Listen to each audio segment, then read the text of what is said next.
quiero, además de agradecer a los panelistas que hoy van a abordar un tema muy relevante en el marco del proceso constituyente que estamos viviendo en nuestro país, por cierto, en esta sexta, además, versión de conversatorio que llevamos semana tras semana realizando. Me refiero a los expositores Benoit Marie de los Brochet y Álvaro Villanueva, que ya está conectado con nosotros. Además de saludarlos a ellos, ya les indicaré además sus currículum y respecto del tema, además, que van a versar sus exposiciones y luego la conversación con quienes están integrados en este espacio virtual que hemos desarrollado para este conversatorio. Saludar, por cierto, la presencia de nuestro decano de la Facultad de Derecho y Humanidades, profesor Emilio Oñate Vera. Muchas gracias, decano, por estar con nosotros y también por su intermedio saludar también al director de la Escuela de Derecho y Trabajo Social, profesor Rafael Pastor Besoay. Doy inicio fundamentalmente comentándoles la dinámica que va a ocurrir este conversatorio. Fundamentalmente va a exponer primero Benoit Marie, quien es doctor en Derecho Público, magíster en Políticas Públicas y licenciado en Derecho de la Universidad de Toulouse, Francia. Es académico e investigador, además de nuestro. Aprovechamos de darle la bienvenida, aunque sea virtual, al profesor Benoit, y que va a también versar su relato sobre un rediseño territorial del país, regionalización y municipalización. Son los temas que nos convocan hoy día en este conversatorio. Y luego también tendrá entre 10 a 15 minutos, entendiendo que son hoy día dos los expositores que vamos a tener, a don Álvaro Villanueva, abogado experto en Derecho Público de la Pontificia Universidad Católica de Chile. Soy además portador de las excusas de Camilo Vial, doctor en Ciencias Políticas de la Universidad Complutense de Madrid, quien iba a estar también con nosotros hoy día en este conversatorio, pero por razones de fuerza mayor no ha podido ser. No obstante, vamos a tener sin lugar a dudas una interesante conversación porque se abren los micrófonos, después se abren también el chat, ¿no? La instancia de enviar preguntas a través de el formato escrito que tiene la plataforma Teams de todos quienes asistan, para que puedan también dar respuesta tanto profesor de nuevo Álvaro Villanueva respecto de este tema tan interesante como ya lo planteábamos en el marco de este conversatorio. Del país, regionalización y municipalización. Doy la palabra entonces al dueño de casa, en este caso, profesor Benoit. Para que active su micrófono, profesor. Sí. Ahí sí. Gracias, Rafael. Saludos a todos los presentes. Felicitaciones al Instituto y a la Facultad de organizar esa serie de encuentros. Y a modo de introducción sobre el tema que nos convoca hoy, el rediseño territorial del país, regionalización y municipalización, quería decir que, perdón, primero, el título me parece adecuado, porque regularmente se escucha mucho hablar de descentralización y regionalización, como si la regionalización fuera algo diferente de descentralización. Y además se olvida los municipios, porque hoy en día el gran discurso es la regionalización, la regionalización, la regionalización, y se olvida un poco. Entonces me parece muy bien de enfocar y de no olvidar los dos escalones de administración territoriales subnacionales. Luego, como Rafael lo dijo, es un tema que es bien difícil y que a veces cuesta como atraer o seducir a los investigadores y al público en general, aunque se escucha hablar de descentralización en toda parte, todos estamos de acuerdo con eso, pero yo me recuerdo lo que decía Esteban Valenzuela, decía finalmente, bueno, trabajamos en el desierto, hay que estar casi fanático o estar consciente de la importancia del tema.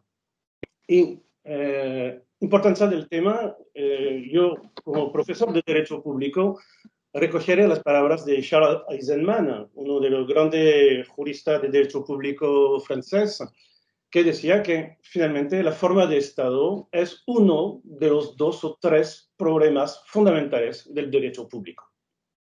Y al momento de conversar sobre una nueva constitución, yo creo que eso hay que recordarlo y enfatizar sobre ese punto.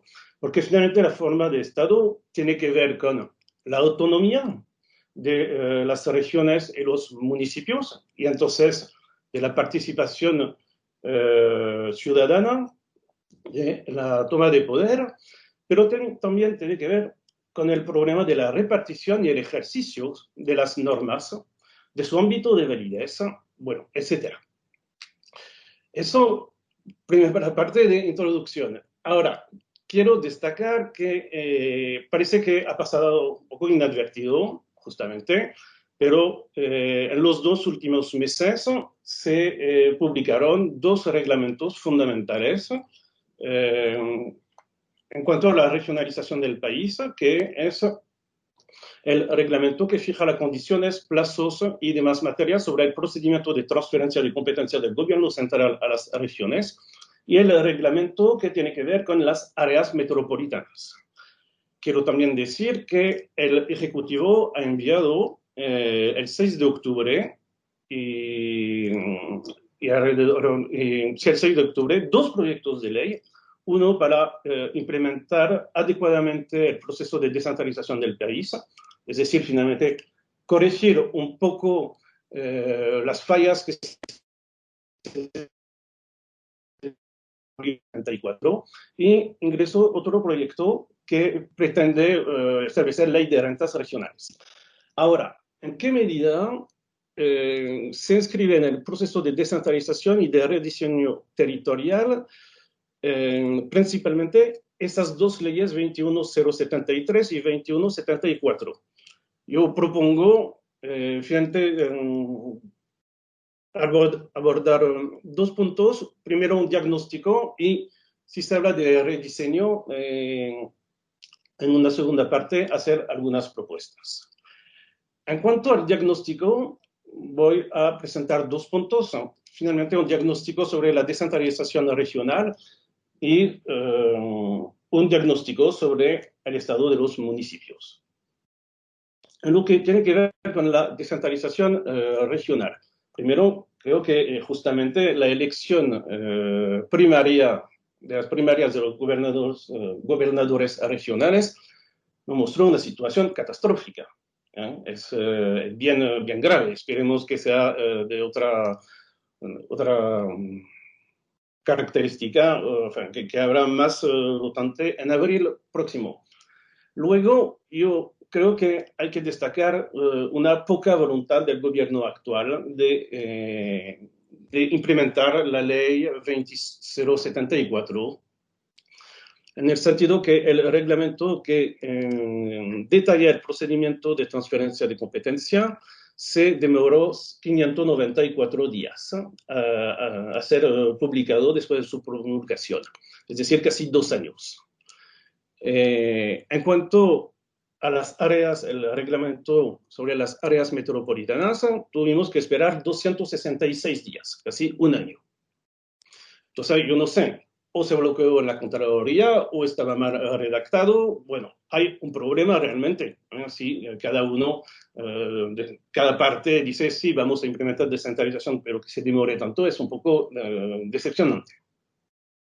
Luego, en lo que concierne los 2 proyectos de ley que mencioné que envió el Congreso, el que adecua el proceso de descentralización del país. Hay varios puntos en ese proyecto de ley, y hay uno que he destacado, es el error que se pretende dar a la Contraloría General de la República para zanjar los conflictos de competencia entre el gobierno central y los entes territoriales. Yo creo que es un error fundamental, porque finalmente la Contraloría General de la República, a pesar de ser un organismo autónomo, sigue siendo de la administración.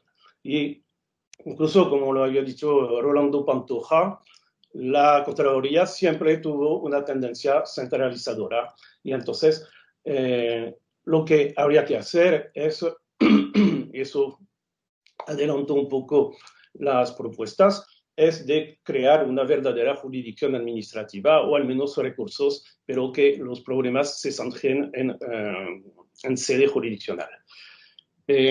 En cuanto al proyecto de ley regional, es bien tímido y hay que esperar que en la conversación y discusión parlamentaria será modificado, porque finalmente fortalece la responsabilidad fiscal de los gobernadores regionales, pero fortalece también el papel de la subdere. En cuanto a la descentralización municipal, como el tiempo pasa, voy a decir algo que he subrayado, pero bueno, dos puntos. Primero, la pandemia nos ha mostrado la importancia del escalón municipal, de los municipios. Yo creo que sobre eso, justamente en materia de rediseño, habrá que hacer algo, haré alguna propuesta. Pero sobre todo, con la creación de las áreas metropolitanas, se inicia un proceso o se sigue un proceso de cercenamiento del poder municipal, en el sentido que las áreas municipales metropolitanas van a poder ser creadas o de oficio por el gobierno central o a petición del gobierno regional, pero en los dos casos se va a consultar a los municipios. Pero el reglamento, como la ley, dice que el comité de alcalde que será consultado será solamente consultivo, es decir, que a priori no podría oponerse. Finalmente, entonces, se vacía el poder de los municipios sobre varias. Podemos pensar, preguntarnos si no vamos hacia un poder supramunicipal y qué va a pasar de los municipios. ¿Bien? Ahora, y por eso se habla siempre de regionalización y de un municipio, pero siempre la cito, recuerden la palabra de Tocqueville de la democracia en América. Dice, es en la comuna que reside la fuerza de los pueblos libres. Las instituciones comunales son a la libertad lo que las escuelas primarias son a las ciencias, la ponen al alcance del pueblo, le hacen probar el uso apaciguador de la libertad y le habitúan a usarla. Sin instituciones comunales, una nación puede darse un gobierno libre, pero no tiene el espíritu de la libertad.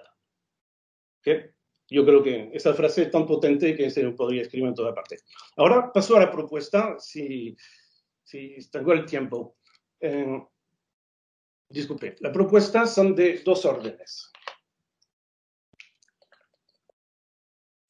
No sé cuánto tiempo me queda, Rafael. Todavía te quedan 5 minutos a lo menos, no hay problema. Ya, gracias. Las propuestas van a ser de dos órdenes, de orden institucional y de orden normativo, diría. En cuanto al orden, la propuesta de nivel institucional, diría que primero habría que parar de crear regiones. Chile ya tiene 16 regiones, casi al igual que las 17 comunidades autónomas españolas, o las 20 italianas, o las 13 francesas. Y estamos bien de acuerdo que las regiones chilenas no tienen el mismo peso económico, recursos humanos, que sus pares españolas, italianas o francesas. Y la tendencia internacional es más bien a crear macroregiones la competición económica internacional, sino que también hay que pensar si los federalistas o los regionalistas pretenden un día llegar a un Estado regional y Estado federal nunca lo lograron, esas futuras regiones tendrán que tener esa masa crítica, tener una capacidad tributaria suficiente. O sea, pretender instaurar un régimen regionalizado con regiones tan débiles es irrisorio. La segunda sugerencia es que yo creo que hay que reformular las áreas metropolitanas. Primero, de manera a democratizar su funcionamiento y no dar demasiado poder al futuro gobernador. En el nivel internacional, experiencia de derecho comparado, las áreas metropolitanas o esas fórmulas de cooperación intercomunal, en general, el presidente es el alcalde o de la comuna centro o el que está elegido por los otros alcaldes o consejos municipales. Así que yo creo que hay que repensarlo. Luego, se debe reconsiderar la ciudad metropolitana como tal vez en el futuro una colectividad de segundo nivel, ¿ya? Porque va a cuestionar, por un lado, el Estado, por el otro, y las regiones, y del otro, las comunas.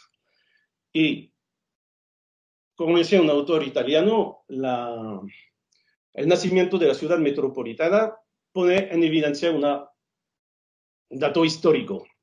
Es que en muchos casos las regiones son una invención de laboratorio. Es el proceso geopolítico no natural. Y entonces, frente a las deficiencias de las regiones sobre varios puntos, se ha decidido de crear áreas metropolitanas. Así que creo que hay que reconsiderar sobre varios puntos las áreas metropolitanas. Como lo señalé, puede ser objeto de conversación. Y termino con el enfoque normativo. Bueno, ahí, uno, yo creo que hay que modificar el artículo 114 de la Constitución, que reserva la transferencia de competencia a 3 ámbitos, solamente: ordenamiento territorial, fomento de las actividades productivas, desarrollo social y cultural. Suprimir lista de transferir más competencias sin siempre estar bloqueado a nivel constitucional. Luego, eliminaría, pero eso, la toma de razón. Y de manera general, la Contraloría General de la República, para reemplazarla por una verdadera jurisdicción administrativa. Y entonces, además, ya me remito a lo que dije sobre el papel del Contralor para dirimir cantidad de competencias. De manera general, no solamente en términos de regionalización, en cuanto que la toma de razón es algo insólito. 3, olvidar el principio de subsidiariedad territorial en la Constitución. Podré explicar, pero no voy a profundizar ahora. Solamente digo que es una ilusión y no puede ser un poco brutal, pero no sirve a nada poner en la Constitución el principio de subsidiariedad territorial. Y en lugar de eso, yo creo que habría que reconocer la existencia de competencias implícitas en beneficio de los entes territoriales, sobre todo de los municipios. Y en ese sentido, habría que eliminar o modificar el inciso 2 del artículo 7 de la Constitución. En fin, a modo de conclusión, yo diría que para rediseñar se puede ir hacia una descentralización administrativa asimétrica, tanto del punto de vista institucional que normativo, pero olvidarse de la solución regional italiana o autonómica española y aún más federalista. Y finalmente, decir que hay miles, no, tal vez exagero un poco, pero hay miles de soluciones posibles y hay que profundizar y ver realmente lo que se puede hacer. Eso, un estudio acabado debería ir más, permitir más soluciones. Eso, me quedo con eso. Gracias. Gracias, profesor. Muy clara la propuesta del profesor Benoit. Me quedo con una frase, ¿no? Las instituciones comunales representan el espíritu de la libertad. Y también con las dos propuestas que señala claramente la regionalización, a propósito de que ya tenemos 16 regiones en nuestro país y el profesor propone un cambio, una modificación que va, por un lado, en el aspecto institucional y en el otro, en el aspecto normativo. ¿Qué opina respecto a esta materia que puede proponernos Álvaro Villanueva, abogado experto en Derecho Público de la Universidad Católica? Tiene la palabra Álvaro Villanueva. Gracias, Rafael. Agradecer la invitación de la Universidad Central. Lo primero, ¿de dónde partimos? Yo creo que es importante ver cómo llegamos a algo. Ya señaló Benoit respecto del debate constituyente. Nos pilla en un contexto actual de un modelo unitario altamente centralizado, con una tradición constitucional, institucional, unitarista fuerte a lo largo de la historia institucional de Chile. y en el marco en el que el trabajo constituyente tiene un plazo bastante acotado, que es de un año. Entonces cabe hacerse la pregunta política dentro de ese año, si esta temática ¿qué espacio va a tener? ¿No? Si va a tener un espacio de debate amplio o va a ser un tema que quedará a lo mejor postergado para definiciones finales y por lo tanto eso incida en la profundidad de los cambios que puedan haber respecto de lo que hoy día tenemos. ¿Ya? Eso es una pregunta que queda bastante abierta, si esto va a ser tema relevante o no.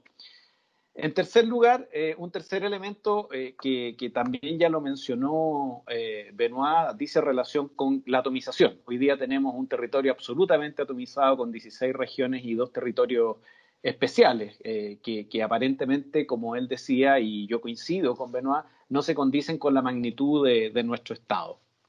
En segundo término, ya lo decía un estudio del año 2009 de la OCDE relativo al modelo territorial chileno, los niveles de centralización son bastante altos, ¿ya? Y también en eso engarzarlo con la historia institucional chilena, que el actual territorio, como lo entendemos hoy, se fue construyendo a través de las décadas. Cuando se cierra el proceso de independencia en 1818, Chile existe más o menos desde lo que hoy día es la región de Atacama hasta lo que hoy es la parte norte de Biobío y la región de Ñuble.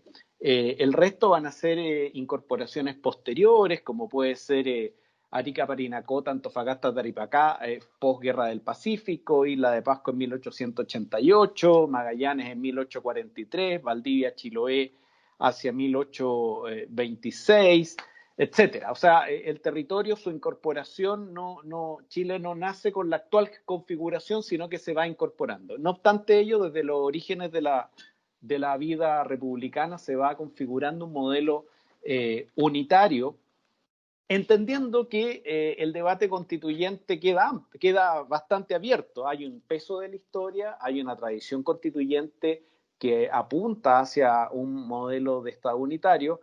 Sin embargo, y a diferencia de lo que sucede en otros ámbitos del debate constituyente, donde se parte de una base, donde podemos decir, por ejemplo, en materia de garantías, derechos fundamentales, hay un marco de tratados internacionales, en lo que respecta al modelo territorial, uno podría suponer que existe un margen de innovación, de creación amplio. Entendiendo también que en esto no hay blancos o negros, o sea, esto no es un modelo tremendamente unitario y en la otra punta un modelo tremendamente federal, sino que hay un amplio aspecto intermedio dentro del cual podemos encontrar un punto que genere los suficientes apoyos políticos en el marco de la futura convención constituyente. También señalar que el debate constituyente se va a dar en el marco de una institucionalidad en plena transición, ¿ya? No es casual que el mismo día que vamos a elegir a nuestro representante de la Convención Constituyente es el mismo día que vamos a elegir por primera vez a los y las gobernadores y gobernadoras regionales. En noviembre del próximo año, cuando esté ya en pleno desarrollo del trabajo de la Convención Constituyente, vamos a elegir un nuevo gobierno, un nuevo parlamento. Por lo tanto, en el ámbito del modelo territorial nos va a pillar justo en un proceso de transición súper fuerte. No tenemos experiencia de elegir autoridades regionales y ello probablemente va a incidir en el debate de la convención. Más aún, yo me atrevería a señalar que hacia finales de septiembre del próximo año se va a provocar una coyuntura política difícil, y en esto no es que me las quiera dar de adivino ni pretende emular a doña Yolanda Sultana, pero evidentemente que no es impensado considerar que vamos a tener gobernadores y gobernadoras de distintos colores políticos. Algunos serán cercanos al actual gobierno central, otros serán de oposición, vamos a encontrar también los tradicionales caudillos probablemente que siempre en estos liderazgos territoriales pueden aparecer, pero lo importante y a lo que va la reflexión es que el primer conflicto o un potencial conflicto se va a dar en el marco de la definición del presupuesto del año 2022. Como hoy día está la legislación vigente, que es la que va a regir ese proceso, es evidente que va a ser el gobierno central el que va a determinar los presupuestos de inversión de los gobiernos regionales, va a definir cuánta plata para inversión pública tiene cada gobierno regional. Y no es iluso pensar que aquellos gobernadores y gobernadoras que estén más lejanos políticamente al actual gobierno probablemente van a poner el grito en el cielo solicitando una mayor cantidad de recursos de inversión.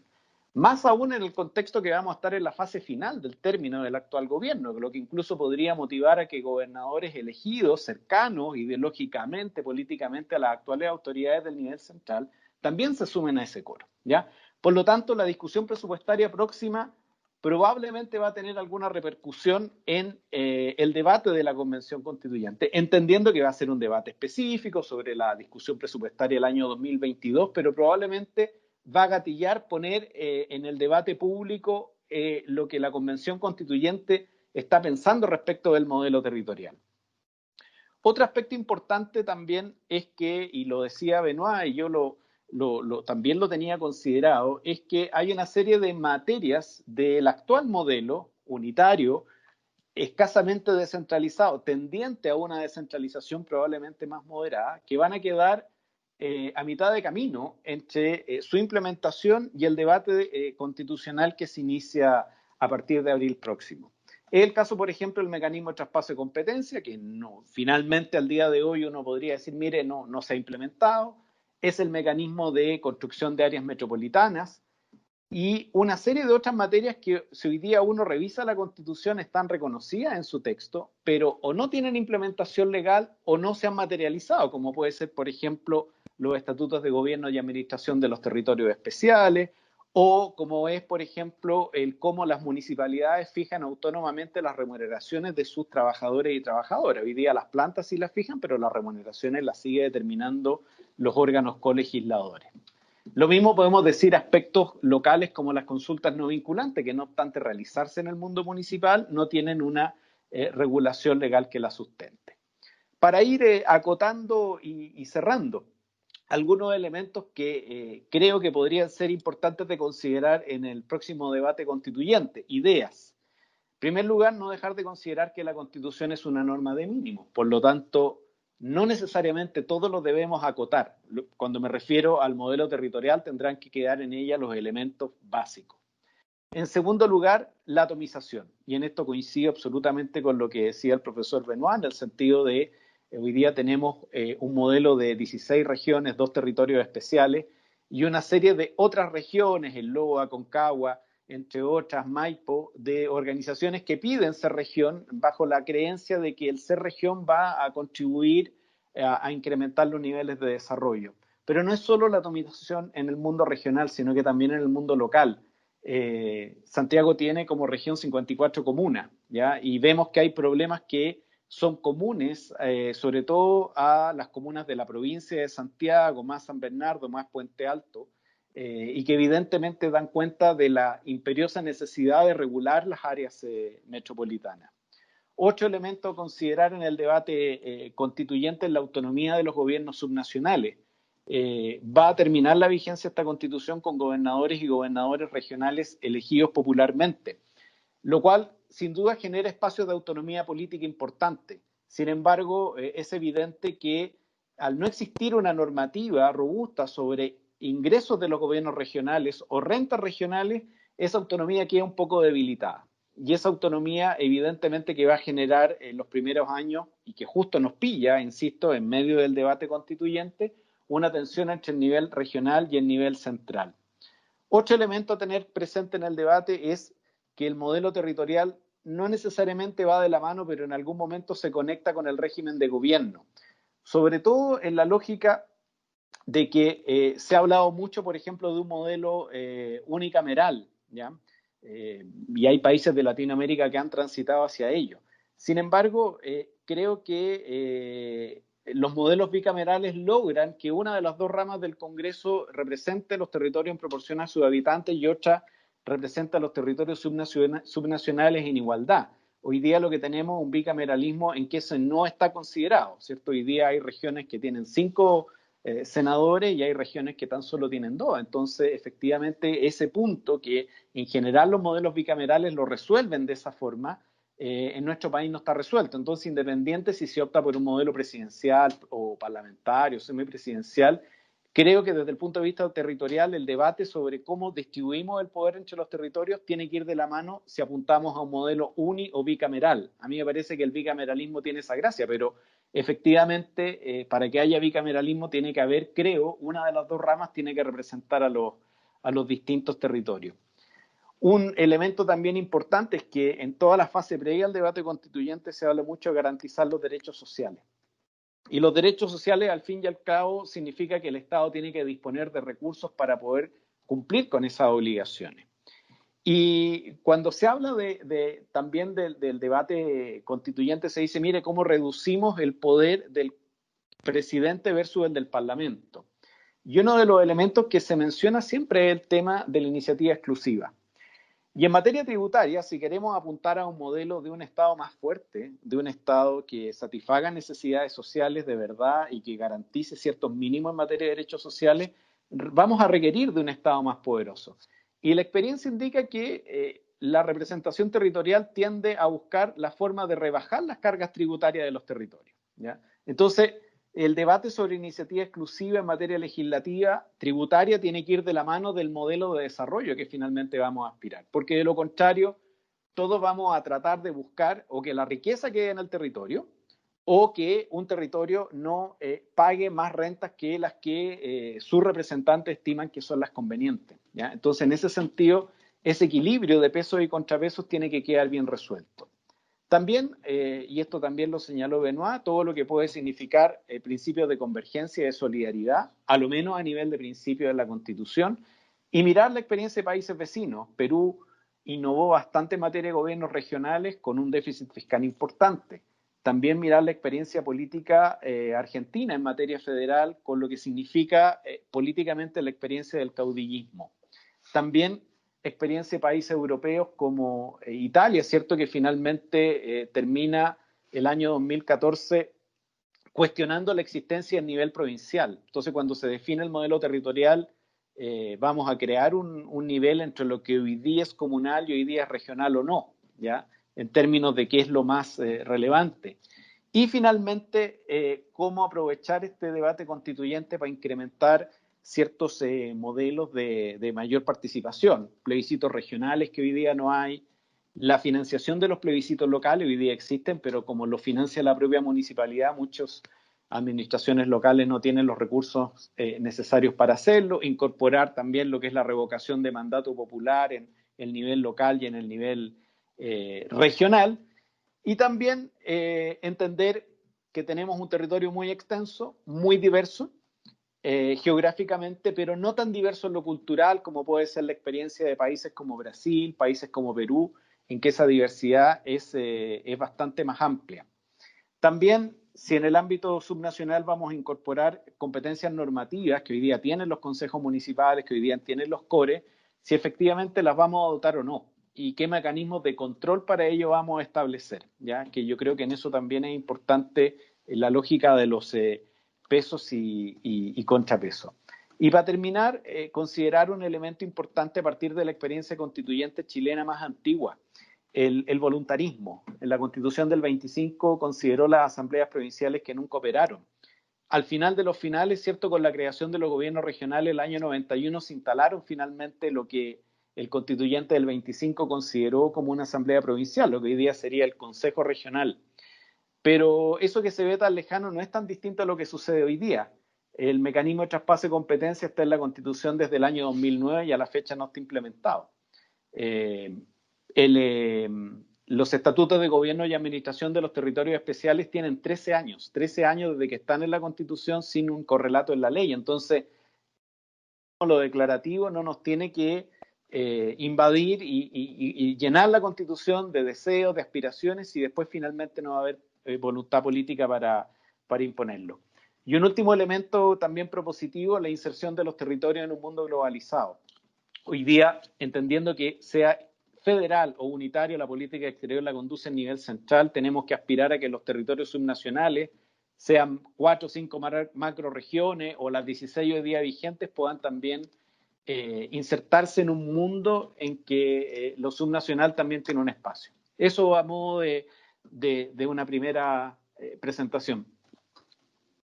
Muchas gracias, Álvaro. Muy gentil de tu parte. Interesantes propuestas también, específicamente aquellas vinculadas con la atomización, puntos de coincidencia también con Benoit.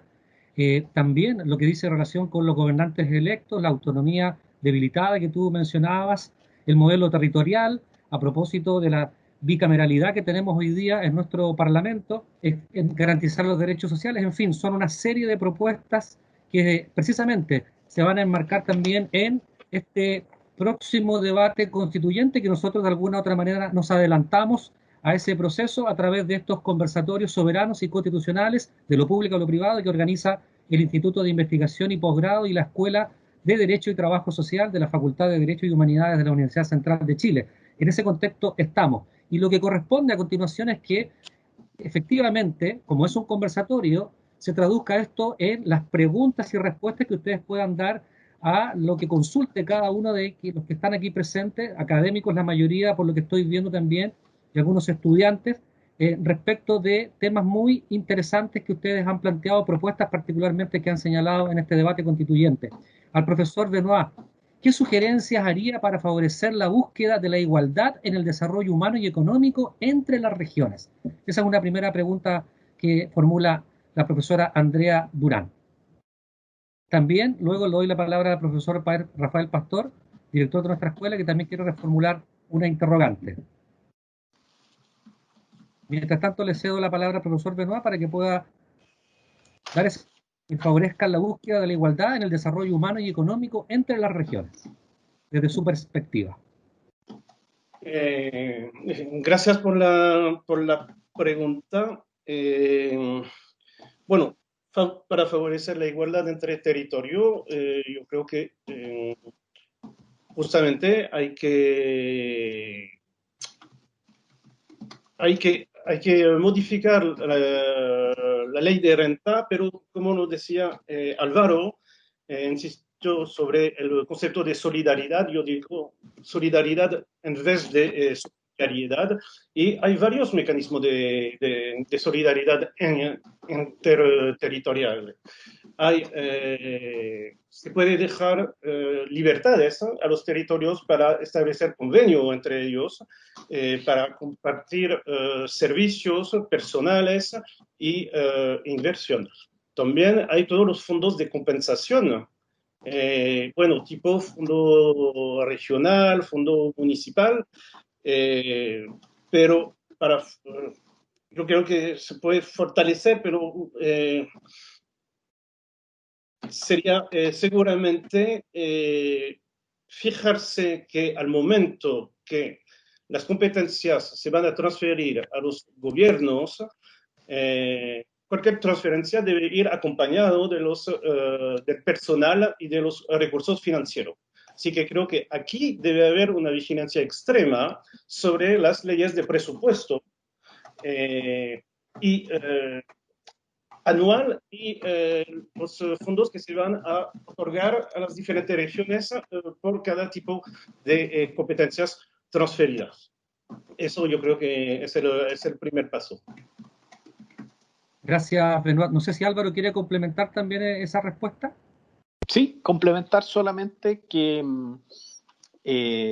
con todos los defectos que tiene, tanto el Fondo Nacional de Desarrollo Regional como el Fondo Común Municipal, a lo menos son antecedentes que son útiles, independiente que lo que se vaya a resolver en el futuro.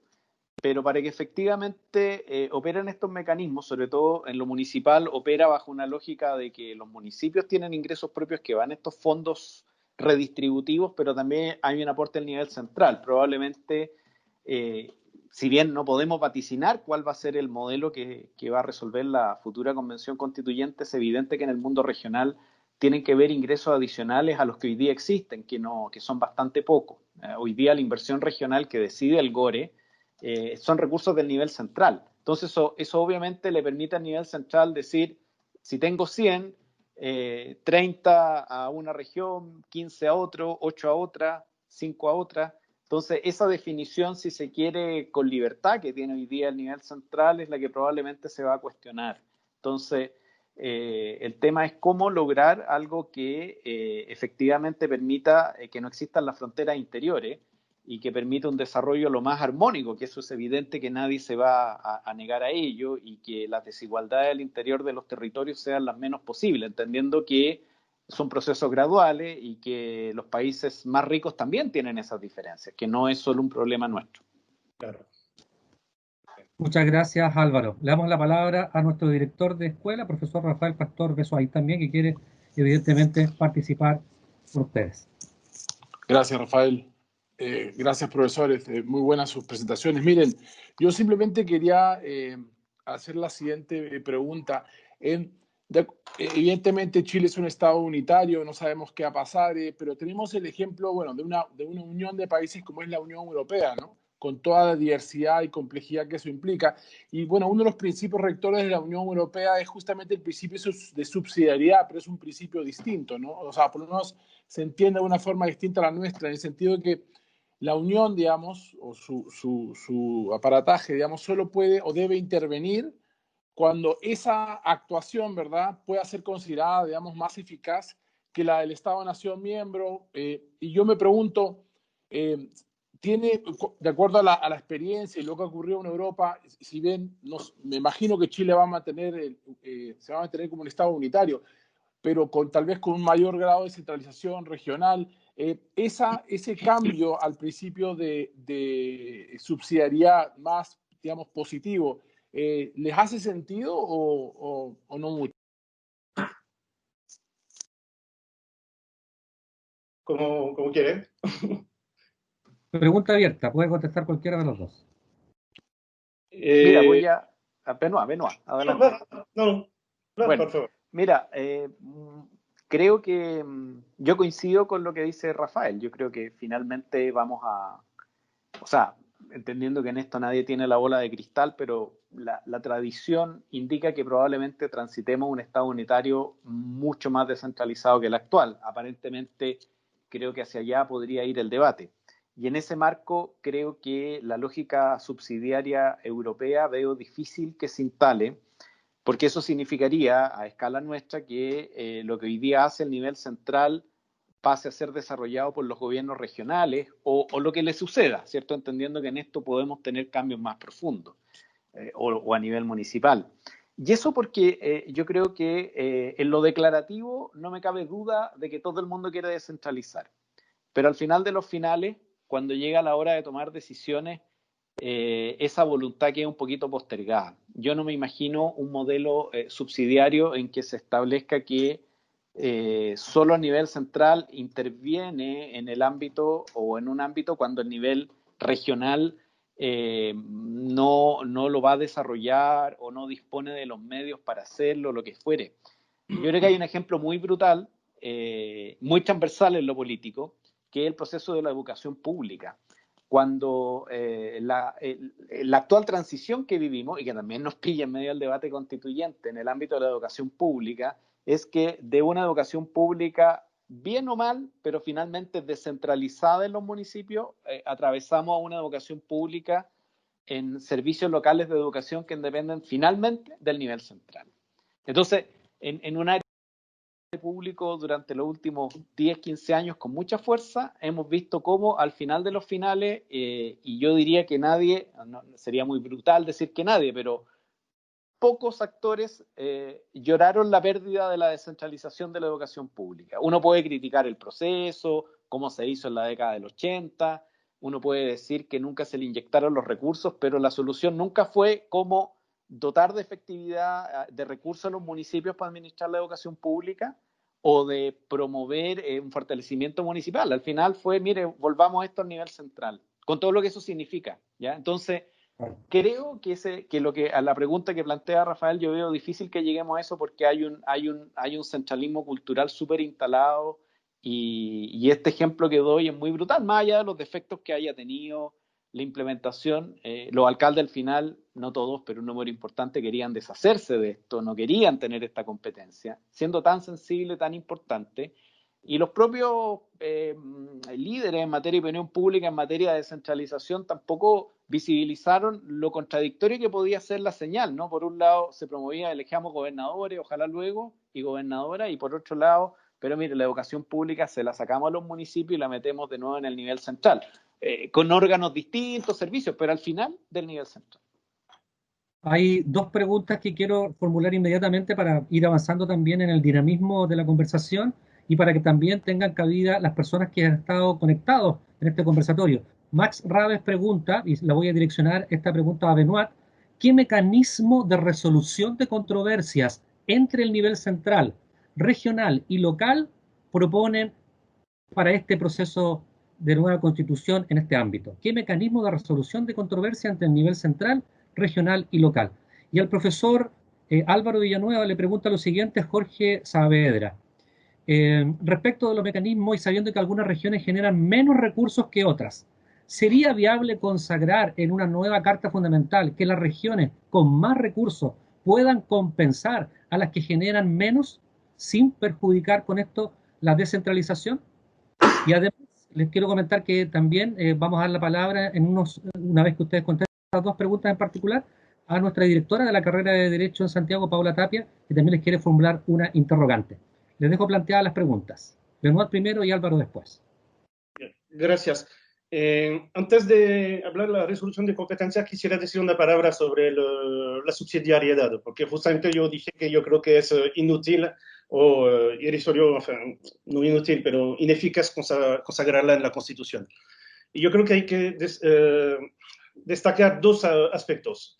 Primero, la subsidiariedad en la Unión Europea y la subsidiariedad en las formas de Estados que conocemos, porque la Unión Europea es un objeto político no identificado, ¿ya? Y como lo dijo Jacques Delors, ex presidente de la Comisión, y el principio de subsidiariedad en la Unión Europea se aplica a las competencias compartidas, ¿ya?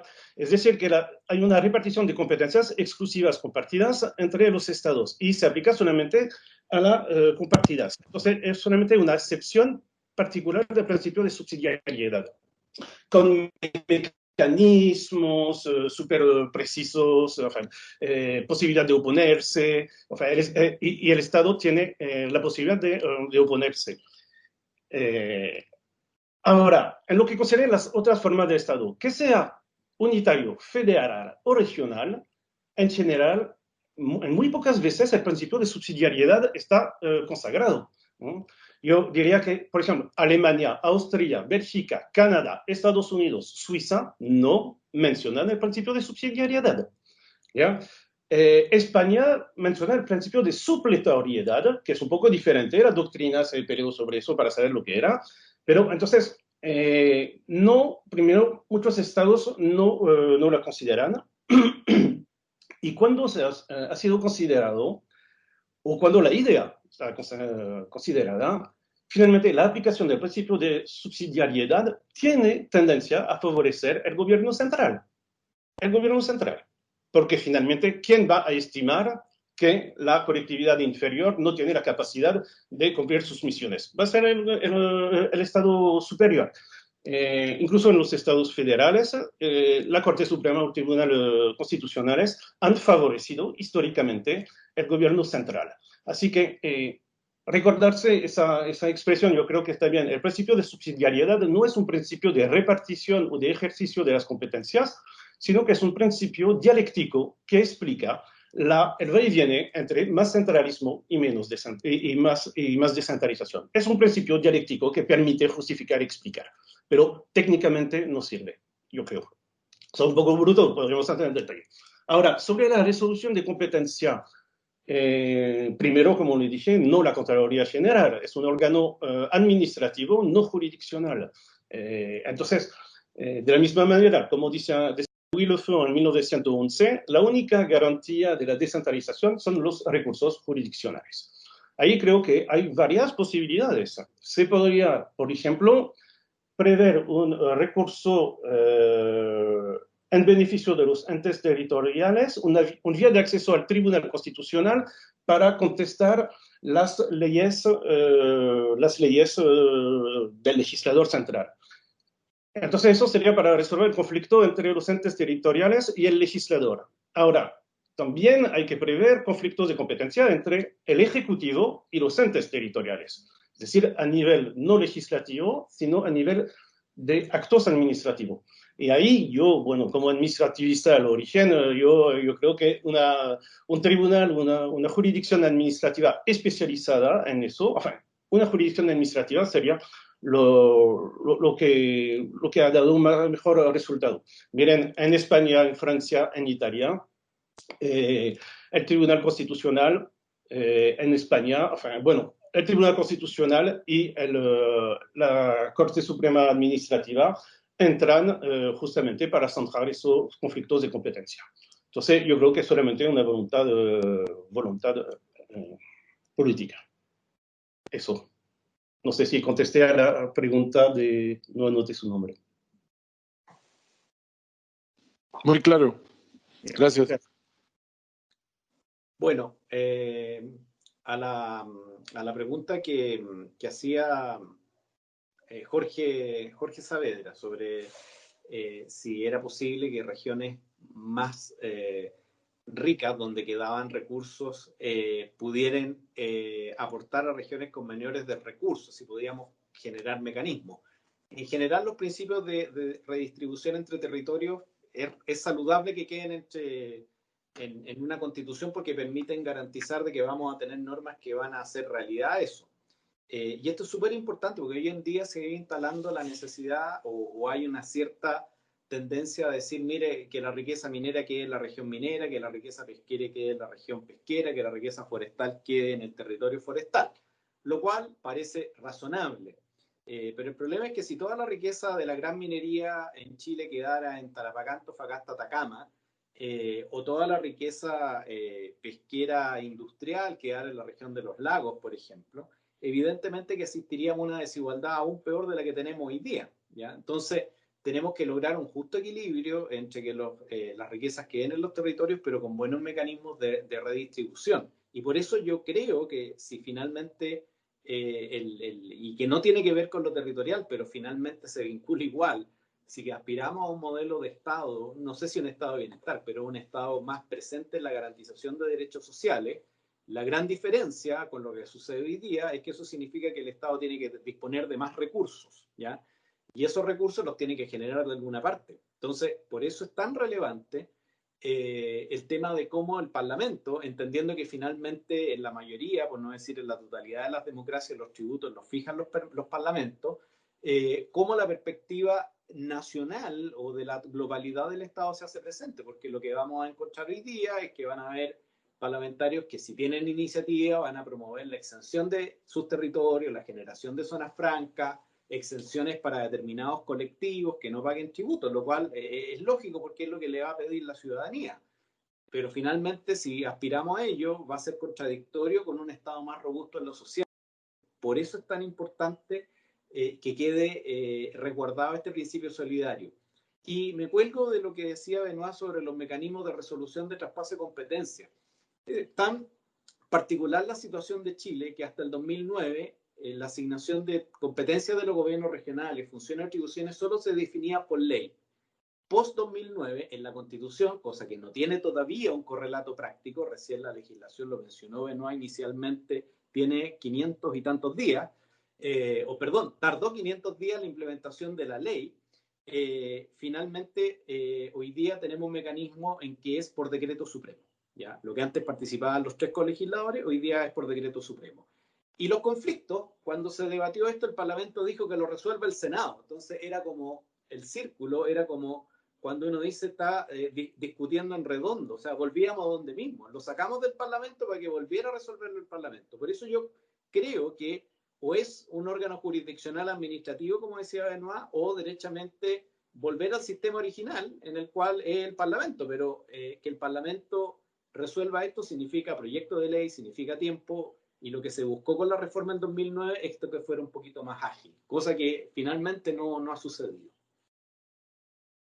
Gracias, Álvaro. Para finalizar, le quiero dar la palabra a la directora de la carrera de Derecho de Santiago, ex ministra además de Transporte y Telecomunicaciones, Paola Tapia, que también quiere hacer un comentario respecto del tema que hoy día estamos tratando en este conversatorio. Directora.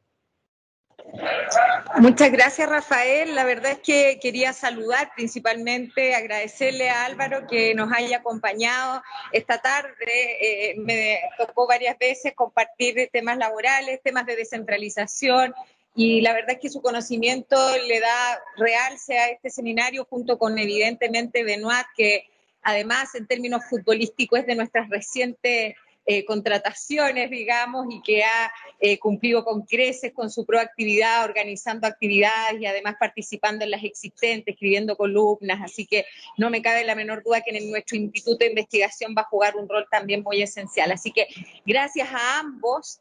Quiero decirles que desde la realidad Transporte en su momento, a propósito de la Ley de Fortalecimiento Regional, dijo, yo cedo todo aquí y ahora, y estuvo disponible a entregar competencias de subsidio, de revisión técnica y otra serie de elementos que eran bastante relevantes. Y desde esa perspectiva, entendiendo que siempre va a ser un tema de poder que nadie quiere desprenderse de él, a mí me sigue dando vueltas cuál sería la propuesta concreta que ustedes creen puede realizarse respecto al tema del financiamiento. O sea, como en la Constitución, no en la ley, porque sabemos lo que regula cada una, el Fondo Común Regional, Municipal, usted lo expresó, lo dijo Álvaro también, pero ¿qué escribimos en la Constitución para que esos recursos, que a mí me parece brutal en la distribución del Producto Interno Bruto, o sea, que más del 40% esté en la región metropolitana, y no solo en la región metropolitana, en el sector oriente, en nuestra capital, a mí me parece un despropósito. Entonces, ¿cómo escribir, parafrasear? Hoy día tenía un encuentro y me decía, ya, pero dígame, ¿cómo lo van a escribir? Un poco en esa línea, ¿cómo escribimos esa parte de la Constitución? ¿Y por qué no dejar una posibilidad de plantearnos la discusión? Porque si no la planteamos ahora, ¿cuándo? Del federalismo. Lo dejo ahí, digamos, compartiendo absolutamente el tema del principio de subsidiariedad y todo lo demás, perdón, de solidaridad que comentó Álvaro. Gracias, directora. Si no es ahora, ¿cuándo? Si no es ahora, ¿cuándo? Les dejo la palabra a cualquiera de los dos que quiera intervenir por los comentarios de la directora Paula Tapia. Muy breve. Yo creo que a la pregunta lo que a mí se me ocurriría es que la distinción en el Chile actual constitución entre lo municipal y lo regional está dado porque la Constitución le reconoce a las municipalidades expresamente la autonomía presupuestaria, cosa que en los gobiernos regionales no pasa. Entonces, ¿qué es lo que se traduce eso? En que los municipios definen sus presupuestos con autonomía. Es cierto, un municipio, una parte importante de sus recursos provienen del nivel central o provienen de lo que le entregan los gobiernos regionales. Los gobiernos regionales, teniendo muchos recursos, lamentablemente, su presupuesto está definido en los órganos centrales, lo propone la DIPRE, lo aprueba el Parlamento. Por lo tanto, yo creo que la autonomía presupuestaria, si uno tuviera que resumirlo, es lo que podría marcar la diferencia. ¿Para qué? Para que después el legislador haga o redacte normas legales en las cuales generen ingresos propios superiores a los casinos de juego, las patentes acuícolas, y lo poquito que tienen hoy día los gobiernos regionales. El grueso es ley de presupuesto. Entonces, por ahí se me ocurre que podría estar algo preciso, pero que podría generar un cambio importante respecto a lo que sucede hoy día. Gracias, Álvaro. Benoit. Gracias. Sí. Bueno, al momento de escribir la Constitución, yo creo que es posible escribir en la Constitución un artículo que dice que, primero, cualquier transferencia de competencia debe considerar un cierto monto. Bueno, por ejemplo, en Francia, en España u otro, por ejemplo, se garantiza que al momento de transferir la competencia se hace un estudio de los 5 últimos años para saber cuánto ha costado. También se puede señalar que los recursos de los entes territoriales, que la parte de los recursos propios de los entes territoriales dentro de los recursos totales deben estar a un cierto límite. Deben, por ejemplo, representar, no sé, 40% o etcétera. Sería tal vez una manera. Hay constituciones que no fijan un número, pero que dicen debe ser sustancial, ¿ya? Eso después pasa al Tribunal Constitucional, al Consejo Constitucional, que va a estimar justamente si el legislador, mediante leyes de presupuesto, no está recentralizando, ¿ya? Porque el legislador puede descentralizar normativamente, entregando competencia, y del otro lado, mediante leyes de presupuesto, recentralizar, ¿ya? Entonces, yo creo que sí, es una buena idea, y yo creo que incluso fue propuesto por la Comisión Asesora Presidencial. inspirándose a ese momento de la Constitución francesa, pero hay formulaciones que pueden garantizar tal vez un nivel mínimo, un umbral mínimo de recursos que el legislador no puede ignorar, que sea en la ley de transferencia de competencia o la ley de presupuesto anual. Yo creo que eso podríamos ya ver por ahí. Gracias, Benoit, también por tu intervención. Bueno, no sé si se habrán dado cuenta, pero ya cumplimos prácticamente una hora en esta conversación, luego de sus exposiciones, con el diálogo que se formó con quienes además han estado conectados a este conversatorio soberano y constitucional desde lo público a lo privado, hoy día abordando el tema de un rediseño territorial del país, la regionalización en particular y la municipalización han sido puestos sobre la mesa y discutidos por Benoit Marie Delos Brochet, doctor en Derecho Público, magíster en Políticas Públicas, académico e investigador de nuestra facultad, y por supuesto también por Álvaro Villanueva, abogado experto en Derecho Público de la Pontificia Universidad Católica de Chile. Les quiero agradecer, tal cual como ya lo hizo la directora de carrera Paula Tapias, por el tiempo, la disposición a participar de este conversatorio y a realizar precisamente este debate constituyente, que es algo muy relevante que como facultad queremos seguir permanentemente realizando con todos los actores de nuestra casa de estudios, estudiantes, egresados, académicos y comunidad en general.